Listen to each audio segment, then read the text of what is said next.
Para falar de saúde agora, a labirintite geralmente se manifesta depois dos 40 anos de idade. São vários os fatores de risco, entre eles o consumo de álcool, de café e até certos medicamentos. É o assunto de hoje no quadro Só Saúde. Só Saúde, oferecimento. Laboratório Análises, agora também na Rui Carneiro. E aqui no estúdio, na Casa do Mulher Demais, para falar sobre esse assunto, eu recebo o doutor Emanuel Veras, que é otorrino. Bom dia, doutor, seja bem-vindo. Bom dia, Bruna, bom dia a todos de casa. É sempre uma satisfação estar aqui no seu programa, ainda mais para falar de um tema tão corriqueiro no nosso dia a dia, que é a famosa labirintite, né? Pois é, muito obrigada, viu, pela sua participação. Você que está aí em casa, acompanhando o MD nesse começo de semana, qual a sua dúvida, então, sobre a labirintite? Manda aí sua mensagem pra gente, o WhatsApp aqui, ó, já tá comigo, 991050400. Você manda sua pergunta, compartilha a sua experiência, importante é participar, tá? Então, doutor Emanuel, antes de qualquer coisa, o que é que causa a labirintite? Por que ela acontece?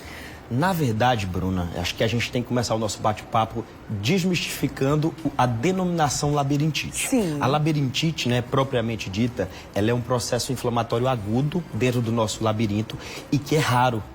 Então, assim, na verdade, essa denominação que as pessoas costumam falar, né, no dia a dia, eu tenho labirintite, na verdade, essa denominação deveria ser uma labirintopatia, que é um conjunto de manifestações que estão relacionadas com o nosso labirinto. Por quê? Porque a labirintite, propriamente dita, é uma doença rara. Então, a labirintopatia, de uma forma geral, que são esse conjunto de manifestações que podem envolver a sensação de vertigem, a sensação de tontura, a sensação de um desequilíbrio, de um mal-estar, né? São todos esse conjunto de sinais e sintomas que estão presentes em algumas pessoas e que é bem corriqueiro, bem presente no dia a dia do nosso consultório médico, viu? A gente está vendo aí, inclusive, né, na tela, uma imagem de uma moça aí, ó, sofrendo com tontura. Talvez esse seja o sintoma mais comum quando a gente fala de labirintite, doutor? Sim, quando a gente está se tratando de labirintopatia, esse acaba sendo o sintoma mais comum.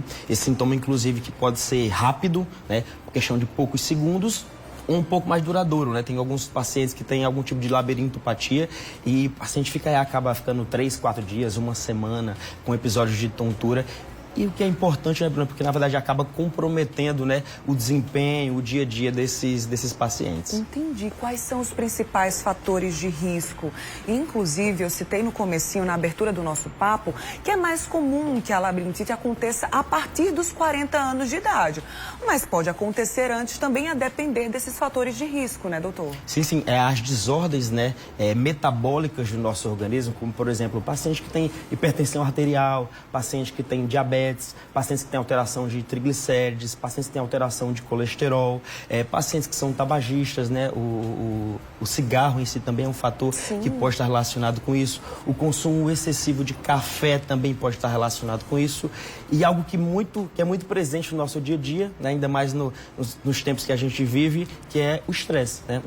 Pacientes com alterações emocionais têm uma grande correlação com episódios de tontura também desses nossos pacientes. A gente já falou um pouquinho sobre os sintomas, né? Tontura, vertigem. Tem alguns outros menos comuns também, doutor? Para que o pessoal fique em alerta também, né? Sim, sim. Tem alguns pacientes que acabam tendo também uma sensação de barulho, né, no ouvido, que é o famoso zumbido, né? A gente costuma dizer no nosso meio otorrinolaringológico que o zumbido ele é um tabu, né, em si. É um sintoma que às vezes acaba incomodando muito o paciente, né?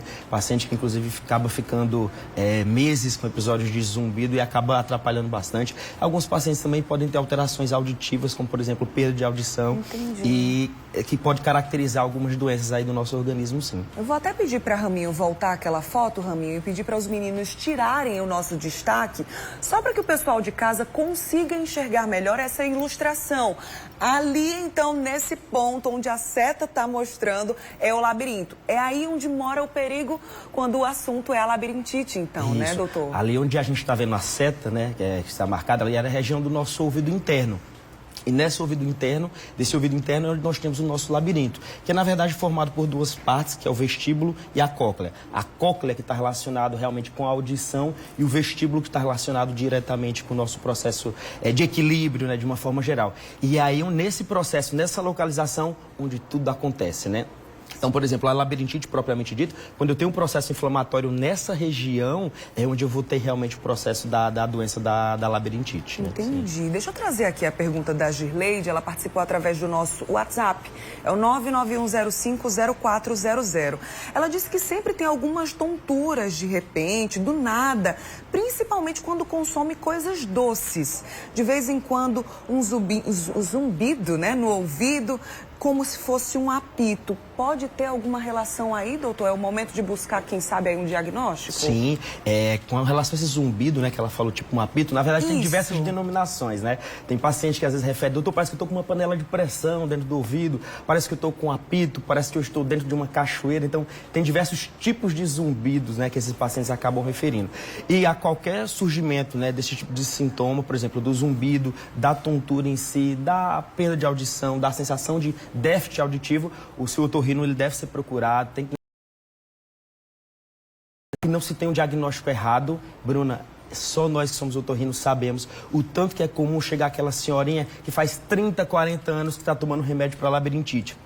Quando esse paciente passa em avaliação, a gente acaba descobrindo que aquilo não é uma labirintite, né? Tem diversas outras doenças que causam tontura. Então, esse paciente ele foi subdiagnosticado durante esse período inteiro, tomou uma medicação durante todo esse período que não deveria estar fazendo uso. Não resolveu, Não né? resolveu, quando, na verdade, o tratamento para a labirintite ele envolve diversos fatores em si. E tem alguns tipos de tontura, propriamente dita, que não é com medicação que a gente acaba fazendo o tratamento, né?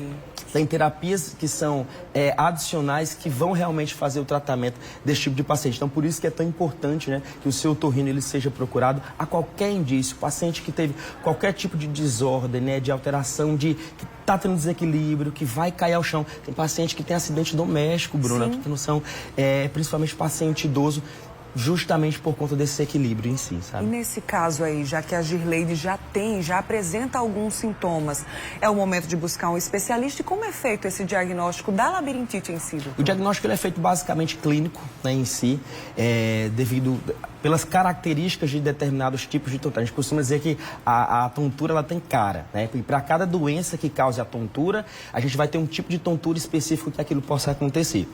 Alguns exames laboratoriais também podem ser relacionados. Então, se o paciente está tendo uma tontura e aí ele está achando que é uma labirintite, quando vai ver, o paciente está com colesterol aumentado, o paciente está com uma pressão aumentada, o paciente está com a glicemia alterada, como é esse caso, dessa paciente aí em si, da nossa telespectadora. Então, assim, o seu otorrino tem que ser procurado. Muito bem. Mais uma pergunta, agora da Laudiceia de Mangabeira 4. Obrigada pela sua participação, Laudiceia. Ela disse que a sogra dela já foi diagnosticada com labirintite e ela quer saber quais são os alimentos que podem levar às crises, então, doutor. A gente costuma dizer que tem alguns tipos de alimentos que eles são excitatórios, né, do nosso labirinto em si. O principal deles, que é muito comum no nosso dia a dia, que é o café, né? A cafeína ela tem uma ação direta dentro do nosso labirinto e ela acaba desencadeando, né, episódios de tontura nesses nossos pacientes. O açúcar também, pacientes que fazem consumo de, por exemplo, chocolates em si, doces de uma forma geral também podem fazer isso acontecer. Alimentos que são ricos em gorduras, né, frituras de uma forma geral, refrigerantes em si, devido à quantidade de glicose, né, de açúcar que tem naquilo presente, também são alimentos que são excitatórios do nosso sistema, do nosso labirinto e que podem gerar episódios de tontura nesse nosso paciente. A gente vai continuar falando sobre esse assunto no próximo bloco. Tem muitas perguntas, inclusive, aqui no nosso WhatsApp.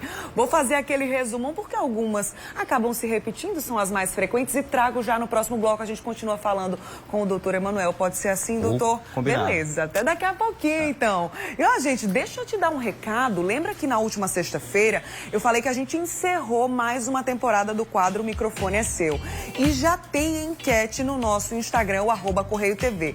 É a primeira enquete, tá? Você vai lá nos nossos stories, no @CorreioTV, e tem a primeira enquete. É o João Lucindo, embate aí com o boneco, tá? Então você faz a sua torcida e vota em qual foi o seu preferido. Na sexta-feira, inclusive, a gente fez uma retrospectiva, um resumão dessa temporada, e aí você vai lá, vai torcer aí e votar no seu preferido. É o João Lucindo ou o boneco. Amanhã a gente já traz o resultado da primeira enquete e solta a próxima, tá?